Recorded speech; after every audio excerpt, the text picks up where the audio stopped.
Hello everyone, সবার কি অবস্থা? আশা করি সবাই অনেক বেশি ভালো আছেন। তো আজকের ভিডিওটা একটু ভিন্ন স্টাইলের হবে। আজকের দিনটা আমি নিজেও জানি না যে এত সুন্দর যাবে। তো সকালবেলা ঘুম থেকে উঠেই যে মনে হলো যে আজকে একটু ভার্সিটিতে যাই, একটু দরকার ছিল। তাছাড়া মনে হলো যে অনেকদিন যাওয়া হয় না, আজকে একটু যেয়ে দেখি কী অবস্থা। তো সাডেন প্ল্যান আর কি, আজকে যা যাই করবো সব কিছু সাডেন প্ল্যান। তো যাই হোক, ঘুম থেকে উঠে এরপরে ফ্রেশ হয়ে আমি কলেজে গেলাম। কলেজে যাওয়ার পর আমার ডিপার্টমেন্টে যে যা যা কাজ ছিল সব কাজ শেষ করে আমি বারান্দার সামনে একটু দাঁড়িয়েছিলাম। আর এইখানে দেখেন, এই ফুল গাছটা হচ্ছে কৃষ্ণচূড়া ফুল গাছ। এত সুন্দর লাগে ফুলগুলা, অনেক সুন্দর এই ফুলগুলার কালার। এটা হচ্ছে আমার কলেজের মাঠের এখানে বিশাল বড় একটা গাছ আছে, চারো সাইড দিয়েই এই কৃষ্ণচূড়া ফুল গাছটা। তো ওইখানে কিছুক্ষণ সময় থেকে আমি আমার ফ্রেন্ডের সাথে আবার ক্লাসরুমে চলে আসলাম, একটু আড্ডা ফাড্ডা দিব আর কি। যেহেতু লং টাইমের একটা গ্যাপের পর আমাদের দেখা হয়েছে, তো অনেকটা সময়ই আমি আড্ডা দিয়েছিলাম, মানে একটু কথা টথা বলে এরপর হচ্ছে বাইরে কিছু খেতে যাব। তো এখানে হচ্ছে কিছু সময় কাটানোর পর এবং দরকারি যে কাজটা ছিল সেই কাজটা শেষ করার পর আমরা গিয়েছিলাম একটি ফাস্ট ফুডের দোকানে। তো আমি আর ওই আজকে আসছিলাম, আমরা দুইজন হলে আর কারোর প্রয়োজন হয় না। তো যাই হোক, আমাদের কলেজের কাছে একটা ফাস্ট ফুডের দোকান আছে যেখানে লাইভ কিচেন বলা হয় আর কি। এখানে অনেক রকমের ফাস্ট ফুডের খাবার আছে। তো আমি হচ্ছে মেনু চার্টটা দেখে এখান থেকে চিকেন বান, তারপর হচ্ছে সাব স্যান্ডউইচ এগুলো অর্ডার দিয়েছি। তো চিকেন বানটা এত বেশি ইয়াম্মি ছিল, একবারে আমাদের চোখের সামনে কিন্তু বানিয়ে দিয়েছে, সাথে সাব স্যান্ডউইচটাও। তো খাওয়া দাওয়া শেষ করে আমি পার্সেলও এনেছি বাসায় আমার ছোট বোন এবং মার জন্য। এবং হচ্ছে আসার সময় আমাদের কলেজের সামনে একটা ফেমাস ঝালমুড়ি দোকান আছে, সেখান থেকে ঝালমুড়িও খেয়ে এখন হচ্ছে সোজাসুজি বাসায় চলে আসব। ওই যে দেখাচ্ছিলাম, আমি সাথে পার্সেলও নিয়ে আসছি খাবার, আমি সেখানে বান সাথে হচ্ছে স্যান্ডউইচও নিয়ে আসছি যেগুলো আমি খেয়েছিলাম। তো আমি আর আমার ফ্রেন্ড হচ্ছে কথা বলতে বলতে বাসার সামনে চলে আসি, ওর বাসায় চলে গিয়েছে। তো বাসায় যেয়ে এখন হচ্ছে একটু রেস্ট নিব, ফ্রেশ হব। এরপর হালকা আবার একটু বৃষ্টি নেমেছিল। বৃষ্টি নামার পর সন্ধ্যার দিকে আমার হঠাৎ মনে হলো বা অনেক বেশি ক্রাভিং হয়েছিল যে আজকে কাচ্চি খাবো। তো যেই ভাবনা সেই কাজ, সেটা ভেবেছিলাম কাচ্চি ভাইতে যাব খেতে, কাচ্চি খেতে।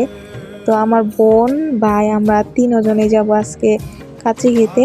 তো সবাই সন্ধ্যাবেলায় একটু ঝটপট সাডেন প্ল্যানে রেডি হয়ে এখন হচ্ছে নিচে যেমে একটা রিক্সা নিয়ে চলে যাব, যেহেতু রেস্টুরেন্টটা আমাদের বাসার কাছেই, বেশি একটা দূরে নয়। আর রেস্টুরেন্টটা অনেক বেশি ফেমাস, যারা নাকি বাংলাদেশে থাকেন তারা, যারা কাচ্চি লাভার আছেন স্পেশালি, তারা সুলতান ডাইন নামের একটা কাচ্চির রেস্টুরেন্ট হয়তো বা চিনবেন, যারা নাকি এই কান্ট্রির মধ্যেই থাকেন, অথবা যারা নারায়ণগঞ্জে থাকেন তারা অবশ্যই চিনবেন। যাই হোক, কথা বলতে বলতে কিন্তু চলে আসছি রেস্টুরেন্টের এইখানে। তো আমরা চলে গেলাম, আর আমরা তিনজনে কিন্তু অনেক বেশি কাচ্চি লাভার। তো উপর থেকে যেহেতু লিফটের সামনে দাঁড়িয়েছিলাম, লিফটে অনেক বেশি ভিড় ছিল, যার জন্য হেঁটেই চলে আসছি। আর এখানে এসে এত বেশি রাশ ছিল যে কোথায় বসবো জায়গায় খুঁজে পাচ্ছিলাম না। তো একটু সামনে গিয়ে একটা প্লেস খুঁজে পেয়েছি, সেখানে বসলাম। এখানে বসে আমরা একটু রিল্যাক্স হয়ে তারপরে এই ফাঁকে আমি আবার খাবারটা অর্ডার দিয়ে দিলাম। এখানে হচ্ছে আমি একটা 1:1 নিয়েছিলাম হচ্ছে মাটন কাচ্চি, তারপর নিয়েছিলাম হচ্ছে চিকেন দম বিরিয়ানি এবং হচ্ছে রোস্টও নিয়েছিলাম। মানে মোট কথা হচ্ছে কোনো কিছু ছাড় দেওয়া যাবে না, সবগুলো আইটেমই আজকে টেস্ট করতেই হবে। সবচেয়ে বেশি ভালো লেগেছে আমার কাছে মটন কাচ্চিটা, আর চিকেন দম বিরিয়ানিটা এত বেশি ভালো লাগেনি, অনেস্টলি রিভিউ দিচ্ছি আপনাদেরকে। আর রোস্টটাও অনেক বেশি ভালো ছিল, কিন্তু মটনের যে কাচ্চিটা ছিল সেটা অনেক বেশি বেস্ট ছিল, একেবারে 10/9 আমি দিব। তো আপনাদেরকে একটু দেখাচ্ছি, দেখেন একেবারে পারফেক্টলি রান্না হয়েছে। তো আমি হচ্ছে চিকেন দম বিরিয়ানিটাও একটু খেয়েছিলাম এবং কাচ্চিটাও একটু খেয়েছিলাম। আমার কাছে কাচ্চিটা এত বেশি ভালো লেগেছিল যে আমি পরবর্তীতে আফসোস করেছিলাম যে কী জন্য আমি দম বিরিয়ানিটা অর্ডার দিলাম। তো এই ফাঁকে আমি আবার বাসায়, মা যেহেতু ছিল বাসায়, তো মার জন্য একটা পার্সেল অর্ডার দিয়ে দিয়েছিলাম। আর পুরো চেটে পুটে খেয়েছি একেবারে, যেহেতু টাকার কিনা খাবার। আর সবচেয়ে বড় কথা, আমরা হচ্ছে কাচ্চি লাভার। তো সবাই ভরপেট খাওয়ার পর এখানে হচ্ছে বাসার জন্য যে পার্সেলটা আমি অর্ডার দিয়েছিলাম সেই পার্সেলটা নিয়ে নিব। বাসার জন্য আমি হচ্ছে চিকেন দম বিরিয়ানিটা নিয়েছিলাম, যেহেতু মা বলে দিয়েছিল যদি বাসার জন্য পার্সেল নেই সেজন্য চিকেনটাই যাতে নেই। কিন্তু আমি তো খাবার আগেই অর্ডারটা দিয়ে ফেলেছি, এটা একটু আমার ভুল হয়েছে, না হয় আমি মাটনেরটাই অর্ডার দিতাম, মানে কাচ্চিটাই অর্ডার দিতাম। যাই হোক, ব্যাপার না, এতটাও খারাপ ছিল না, মোটামুটি চলে, কিন্তু সবচেয়ে বেস্ট ছিল কাচ্চিটাই। যাই হোক, এখন হচ্ছে পার্সেলটা নিয়ে আমরা হচ্ছে নিচে চলে যাব। তো নিচে গিয়ে এখানে হচ্ছে কিছুক্ষণ সময় আমরা একটু দাঁড়িয়েছিলাম আর একটু দেখছিলাম আর কি, খুবই নিরিবিলি ছিল, মানুষ এতটা ছিল না, যার জন্য ভালোই লাগছিল এখানে।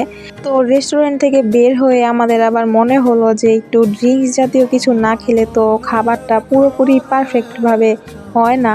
তো নিচে নেমে এখানে অনেকগুলা শরবতের দোকান ছিল, যে এখানে নানান রকমের ফ্লেভারের শরবত আছে। তো আমরা চিন্তা করলাম যে এখান থেকে যে কোনো একটা শরবত আমরা খেয়ে নিই। আর আপনাদেরকে রাস্তার বাইরে থেকে পুরো বিল্ডিংয়ের ভিউটা দেখাচ্ছি। এইখানে মেবি 7 থেকে 8টার মতো রেস্টুরেন্ট রয়েছে। আর এই প্লেসটা হচ্ছে চাষারা বালুর মাঠ।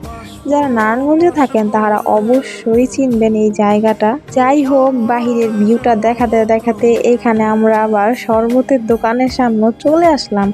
এখানে হচ্ছে আমরা অর্ডার দিয়েছিলাম লেমন শেক, মেবি ছিল। ফার্স্টে মনে হয়েছিল যে মিল্কশেক অর্ডার দেই, কিন্তু পরবর্তীতে মনে হলো যে না, একটু টক টক খাবার খেলে ভালো হয়, যেহেতু একটু গরম গরম ছিল। তো দেখেন আমাদের জুসটা কিন্তু চলে আসছে, আর জুসটা এত বেশি ইয়ামি ছিল, একেবারে কুল কুল ঠান্ডা ঠান্ডা, ভালোই লেগেছিল এই গরমের মধ্যে খেতে। তো আমরা হচ্ছে জুসটা নিয়ে এখন হচ্ছে একটু হেঁটে হেঁটে সামনে আসার পর একটা মিশুক নিয়ে নিলাম।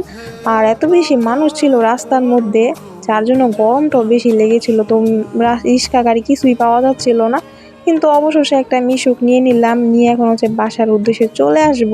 তো কথা বলতে বলতে কিন্তু বাসায় প্রায় চলেই আসলি।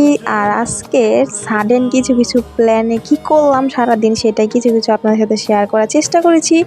যদি আপনাদের কাছে এই র্যান্ডম ভিডিওগুলো ভালো লেগে থাকে অবশ্যই কমেন্ট করে জানিয়ে যাবেন। সো আজকের জন্য এই পর্যন্তই ছিল, সবাই অবশ্যই লাইক কমেন্ট শেয়ার করবেন। টাটা।